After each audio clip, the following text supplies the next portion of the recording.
एक दिन की बात है। एक छोटे से गांव में जरी नामी एक बहादुर और ज़हीन लड़की रहती थी।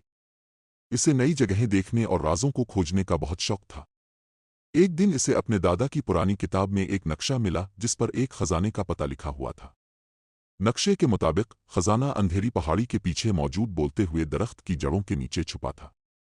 जरी ने फौरन अपना बैग तैयार किया, टॉर्च, पानी की बोतल और अपने खास कंपास के साथ रवाना हो गई। रास्ते में इसे बहुत से चैलेंजेस का सामना करना पड़ा।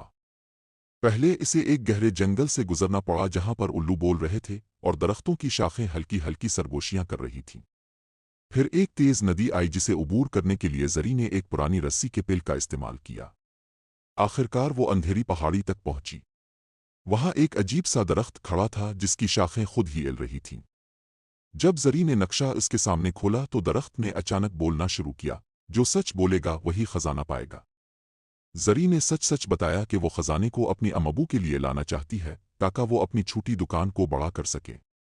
दरख्त मुस्कुराया और जमीन हिलने लगी। कुछ ही देर में एक बड़ा सा संदूक जमीन से बाहर निकला। इसमें सोने के सके कीमती पत्थर और एक पुराना ताज था। जरी खुशी खुशी अपने गांव वापस आई और सब ने इसकी बहादुरी और सच्चाई की तारीफ की। जरी की जिंदगी बदल गई, मगर वो अब भी हर छठी के दिन नई मुहिमात पर निकलती है।